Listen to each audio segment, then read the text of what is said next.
بھیک مانگنا چاہتا ہے زندگی کی تو ساری دنیا مل کر اسے 1 سیکنڈ کی زندگی دے نہیں سکتے۔ میں یہ بتانا چاہتا ہوں آپ کو کہ موت میں تو کچھ نہ کچھ ظاہری طور پر انسان کا دخل ہے، انسان کی طاقت کام کر سکتی ہے، لیکن زندگی میں انسان بڑا عاجز ہے۔ زندگی کی بھیک اگر دنیا والوں سے مانگنا چاہتا ہے تو مل نہیں سکتی۔ ایسی کمزور زندگی کے دور میں اللہ تبارک و تعالی پھر ایک مرتبہ ہم جیسے گنہگاروں کو، خطا کاروں کو، سیاہ کاروں کو، نافرمانوں کو رمضان المبارک کا وہ مقدس مہینہ جو عطا فرمایا، اس کے شکر کرتے کرتے مجھے اور آپ کو اور تمام عالم اسلام کو اپنی زندگیاں قربان کرنا پڑتا ہے، کیونکہ یہ وہ مقدس مہینہ جس کی فضیلت کے متعلق میں اور آپ بارہا سنتے ہیں کہ اللہ تبارک و تعالیٰ کی رحمت اتنی جوش میں آ جاتی ہے اس مہینے میں کہ جنت کے دروازوں کو کھول دیتے ہیں، جہنم کے دروازوں کو بند کر دیتے ہیں،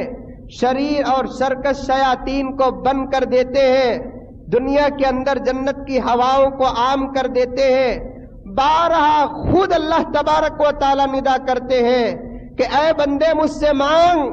میں تجھے دینے والا ہوں، تو جو مانگنا چاہتا ہے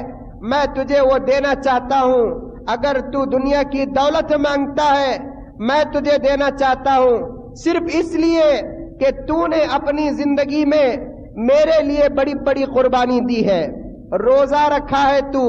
روزہ کا مطلب کیا؟ اپنے زبان کو کھانے اور پینے سے روکنا، خواہشات سے بچ جانا، اپنی زندگی کو اللہ کے حوالے کر دینا اور اللہ کے دربار میں یہ بتانا کہ اے الہ العالمین، تو کہتا ہے تو میں کھاتا ہوں، اگر تو نہیں کہتا ہے تو میں نہیں کھاتا ہوں۔ اللہ تبارک و تعالی بندے کی اس رضامندی پر اور بندے کی اس قربانی پر اتنا خوش ہوتے ہیں، اتنا خوش ہوتے ہیں۔ حدیث پاک میں آتا ہے کہ جب کوئی نوجوان، روزہ تو بچے کا بھی مقبول، روزہ تو نوجوان کا بھی مقبول، روزہ تو بوڑھے کا بھی مقبول، لیکن بالخصوص جوانی کا جو عالم ہوتا ہے، پورے عیش کا عالم ہوتا ہے، پورے شباب کا عالم ہوتا ہے، پورے شہوت کا عالم ہوتا ہے، پورے شیطانی خواہشات کا عالم ہوتا ہے۔ ایسے دور میں اگر کوئی نوجوان روزہ رکھتا ہے، اللہ تبارک و تعالی فرشتوں کو بلا کر کہتے ہیں دیکھو یہ میرا بندہ دنیا کے اندر میرے لیے، مجھے راضی کرنے کے لیے، مجھے خوش کرنے کے لیے، مجھے خوش کرنے کے لیے یہ دنیا کے اندر صبح صادق سے لے کر غروب آفتاب تک جن چیزوں کو میں نے حلال کیا ان چیزوں کو حرام کر دیا، کھانے کو حرام کیا، اپنی بیوی سے ملاقات کو حرام کیا، پینے کو حرام کیا۔ اللہ تبارک و تعالی فرشتوں کی جماعت میں نوجوانوں کے متعلق فخر فرماتے ہیں۔ یہ کتنا بڑا اعزاز کہ ایک انسان جو گناہوں میں لت پت ہوتا ہے، اللہ کی نافرمانی کرتا ہے،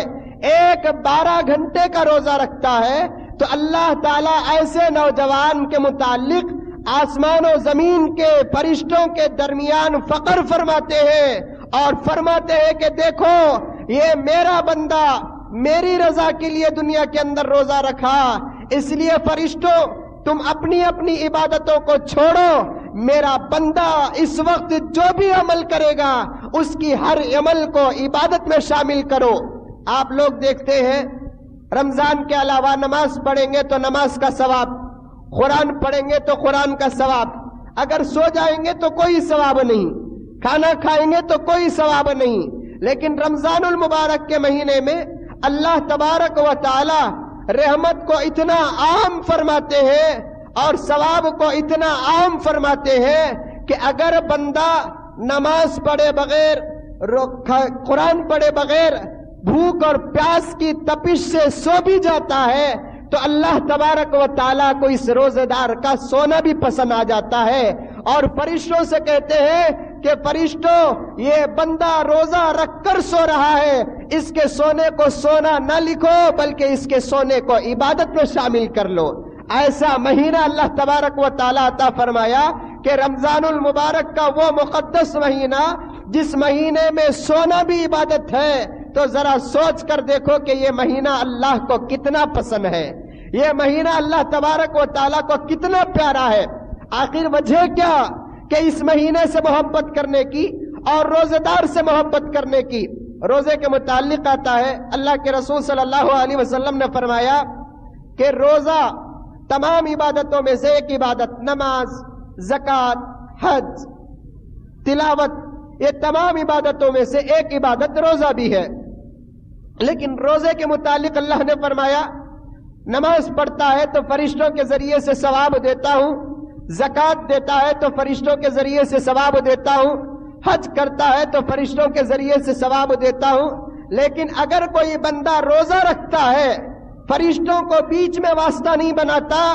بلکہ میں خود اپنے ہاتھوں سے اس کی جزا دیتا ہوں، اللہ تعالیٰ اپنے ہاتھوں سے جزا دیتے ہیں، روزہ رکھتے ہیں۔ اب آپ پوچھ سکتے ہیں کہ کب جزا دیتے ہیں؟ اس کے بارے میں دو روایتیں آتی ہیں۔ ایک روایت یہ ہے کہ دنیا میں جب آدمی روزہ رکھتا ہے، اللہ تعالیٰ آخرت میں بندے کو بلا کر اپنی قدرتی ہاتھ سے بندے کو اجر دیتے ہیں۔ دوسرے لوگ رش کریں گے کہ الہ العالمین، ہمارا ثواب تو جبرائیل کے ذریعے سے دیا، میکائیل کے ذریعے سے دیا، اسرافیل کے ذریعے سے دیا، دوسرے فرشتوں کے ذریعے سے دیا، لیکن یہ کون سا بندہ ہے جس کا اجر تو بذات خود اپنے ہاتھ سے دے رہا ہے؟ اللہ تبارک و تعالیٰ فرماتے ہیں یہ وہ بندے ہیں جو دنیا کے اندر میرے لیے بھوکے رہتے تھے، میرے لیے پیاسے رہتے تھے، میں ان کو دنیا کے اندر پیغمبر کے ذریعے سے وعدہ کیا تھا، جو آدمی دنیا کے اندر روزہ رکھتا ہے اس کا اجر میں اپنے ہاتھوں سے دیتا ہوں، میں اپنے طرف سے دیتا ہوں۔ ایک حدیث میں آتا ہے